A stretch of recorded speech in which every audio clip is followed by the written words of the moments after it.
오늘은 그리스도인은 왜 박해를 받는가? 그런 제목으로 말씀을 생각해 보기를 원합니다. 한국 사회가 코로나 바이러스로 매우 혼란스러운 가운데 있습니다. 그런데 문제가 뭐죠? 이런 상황 속에서 정통 기독교도 싸잡아서 비판하려는 움직임이 보인다는 거죠. 일부 언론과 일부 시민들은 기독교를 비판하고 또 기독교의 예배를 문제 삼으면서 예배를 하지 못하도록 해야 한다는 주장까지 서슴없이 말하고 있는 실정입니다. 한국 사회를 보면 끊임없이 기독교는 비판을 받아오고 있고 또 핍박을 받아오고 있습니다. 위기가 생길수록 이런 문제가 더 많이 불거져 나왔습니다. 왜 자꾸 이런 일이 일어나고 있는 것일까요? 어떤 부자 청년이 예수님을 찾아왔습니다. 어떻게 해야 영생을 얻을 수 있습니까? 네가 가지고 있는 것을 다 팔아 가난한 사람들에게 나누어 주고 그런 다음에 나를 따르라. 그러자 그 부자 청년이 근심하여 되돌아갔습니다. 그때 예수님께서 말씀하셨습니다. 부자가 하나님 나라에 들어가는 것이 마치 낙타가 바늘기로 들어가는 것처럼 어렵다. 제자들이 이 말씀을 듣고 놀랐습니다. 왜 그렇죠? 부자는 하나님의 축복의 상징이었기 때문에 그렇습니다. 아니, 하나님의 축복을 받은 자도 천국에 들어가지 못한다면 하나님의 축복을 받지 못한 자는 어떻게 천국에 들어갈 수 있단 말인가? 누가 천국에 들어갈 수 있단 말인가? 그러자 예수님께서 말씀하셨죠? 하나님 나라에 들어가는 것은 사람의 조건이 아니라 하나님의 능력으로 되는 것이다. 그때 베드로가 떠나가는 부자 청년을 보면서 이렇게 말합니다. 주님, 저희들은 모든 것을 다 버리고 주님을 따랐습니다. 저희들에게는 하나님 나라의 축복이 있겠죠? 그러자 예수님이 나와 복음을 위하여 모든 것을 다 버리고 나를 따른 자들에게는 이 세상에서도 100배 이상의 축복을 받고 하나님 나라에서도 그럴 것이다. 그렇게 말씀해 주시죠. 참 위로가 되는 말씀입니다. 그런데 예수님께서 여기에 겸하여 무슨 말씀을 더 주셨죠? 그런데 그런 축복을 받기는 받는데 박해를 겸하여 받게 될 것이다. 이렇게 말씀해 주셨어요. 이거 이상하죠?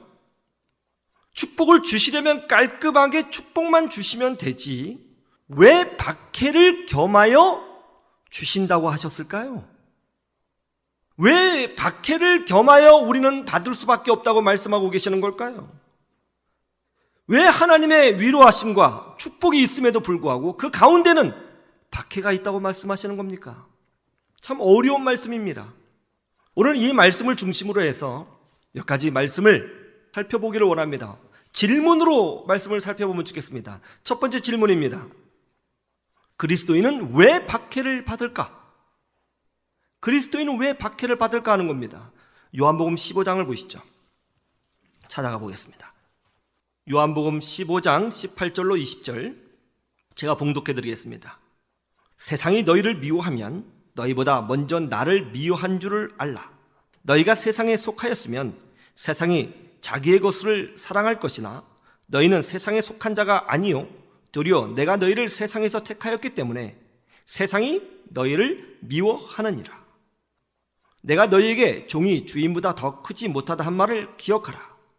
사람들이 나를 박해하였은즉 너희도 박해할 것이요 내 말을 지켰은즉 너희 말도 지킬 것이라.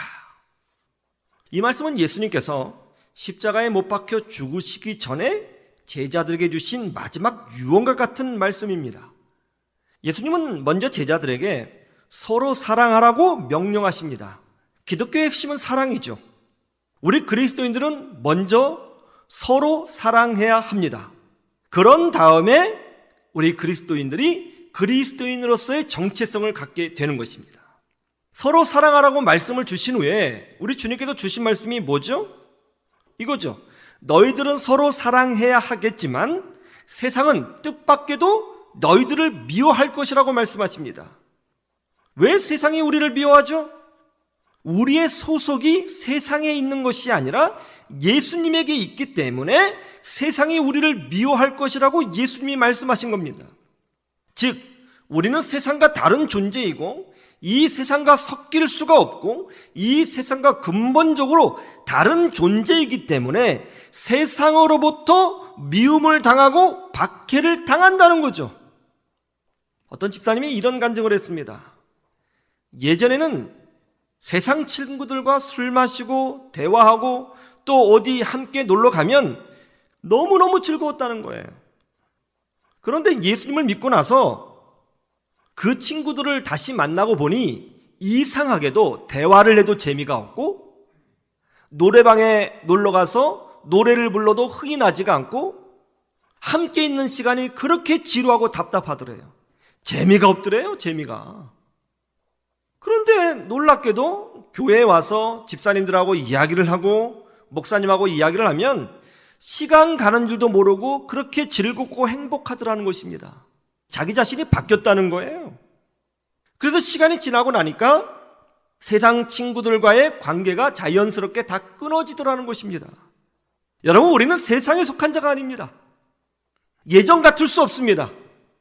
우리는 예수님에게 속한 자인 줄로 믿습니다.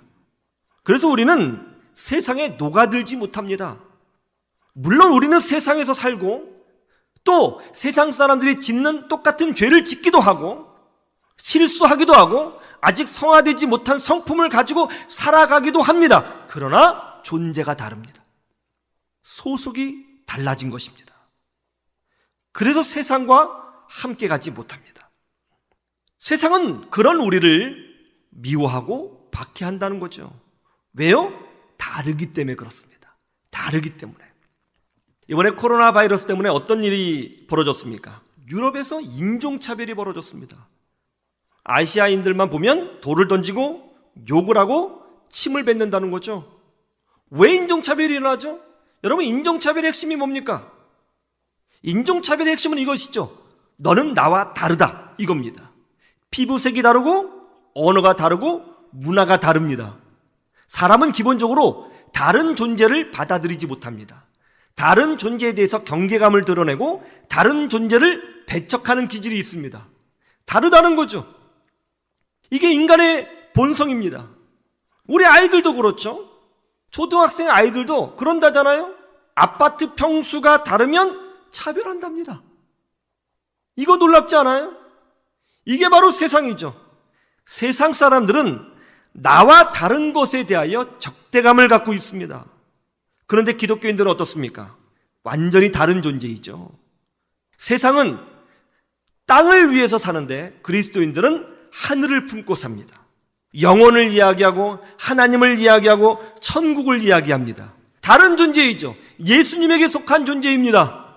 그래서 우리는 박해를 받을 수밖에 없다는 겁니다. 어떤 목사님이 명절에 일가 친척들과 다 모였다고 합니다. 목사님의 친척분들은 예수님을 믿지 않는 분들이었습니다. 식사를 하면서 이런저런 이야기를 하게 되었는데 그때 우리나라 의료보험 제도가 세상에서 제일 좋다며 한국은 참 살기 좋은 나라다 하는 이야기가 오고 가게 되었습니다. 그래서 목사님이 사실 한국의 의료보험 제도는 기독교에서 나온 것이다.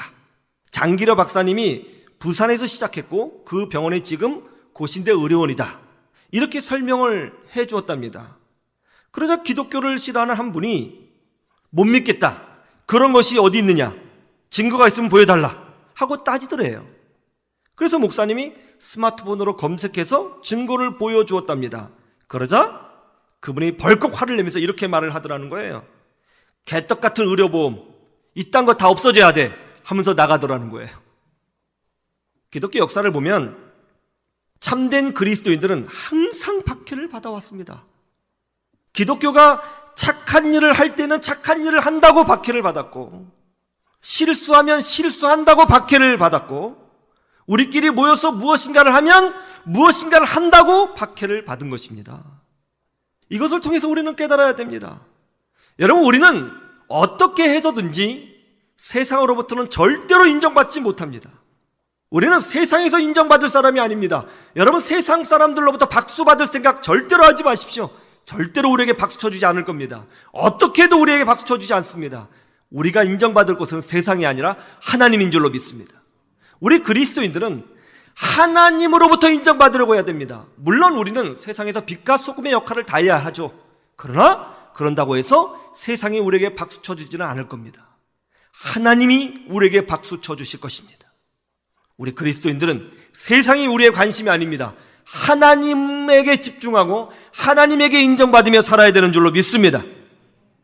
세상에서 박해받고 인정받지 못한다고 하여 낙심하지 마십시오. 하나님께서 여러분을 인정해 주실 것입니다. 어차피 우리는 이 세상이 전부가 아님을 알고 있습니다. 하나님이 왕이시고 하나님이 주권자가 되십니다. 하나님이 높여주시고 하나님이 위로해 주시고 하나님이 갚아주실 것입니다. 이 믿음으로 승리하시기를 주님의 이름으로 축원합니다. 축원합니다.